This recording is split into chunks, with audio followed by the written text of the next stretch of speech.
유재수 전 부산시 경제부시장이 4,200만 원대 뇌물수수 혐의가 인정됐지만 어제 집행유예로 석방됐습니다.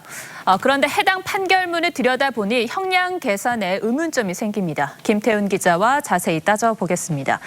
자, 김 기자, 어떤 부분에서 의문이 들었습니까?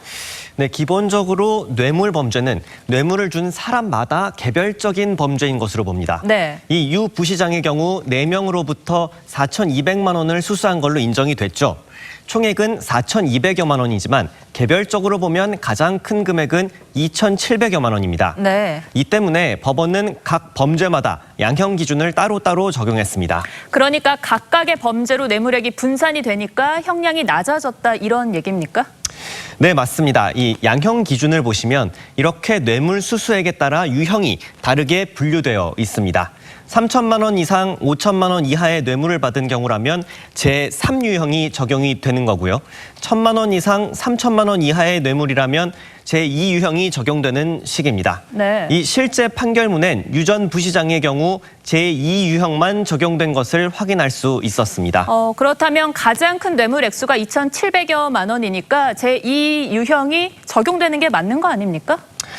네, 그렇게 볼 수도 있지만 이 양형 기준에 보면 뇌물 범죄가 여럿일 때는 계산하는 방식을 따로 규정하고 있습니다. 예. 이 우선 뇌물 액수를 모두 합산한 뒤에 앞서 보신 기준에 따라 유형을 분류하고 그 뇌물액을 합산함으로써 유형이 한 단계 올라간다면 이 최저 형량 기준만 조금 감경해주는 새로운 방식입니다.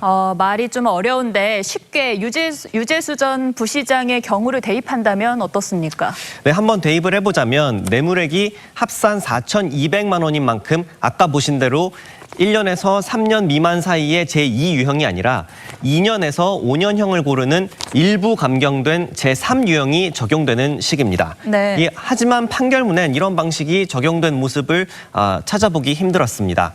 양형 기준 적용이 제대로 되었는지 조금 의심이 되는 대목입니다. 다른 논란도 있다고요? 네, 그렇습니다. 이 이례적인 부분은 이거 하나만이 아닙니다.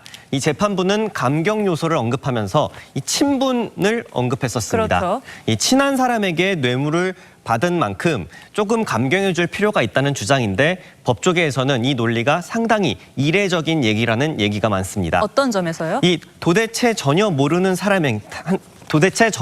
사람한테 뇌물을 받는 경우가 얼마나 되느냐는 주장인 거죠. 네. 또 재판부가 같은 판결문에서 대가 관계를 인정하면서 돈을 받을 정도로 특수한 사적인 친분 관계가 존재하지 않는다고 했었는데 네. 친분이 있다고 했다가 또 뒤에서는 친분이 없다고 했다가 이런 게 논리적 모순이라는 지적도 나오고 있습니다. 네. 2013년 12월 이미 고위공무원으로 승진했다고 판단하면서도 가중처벌 요소에 3급 이상 공무원이라는 신분을 빼놓은 것도 논란의 대상입니다.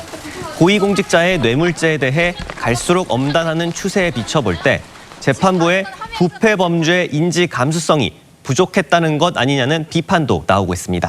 네, 어찌됐든 검찰과 유 전 부시장 모두 항소 의사를 밝힌 만큼 항소심이 어떤 판결을 내릴지는 지켜봐야겠습니다. 김 기자 잘 들었습니다.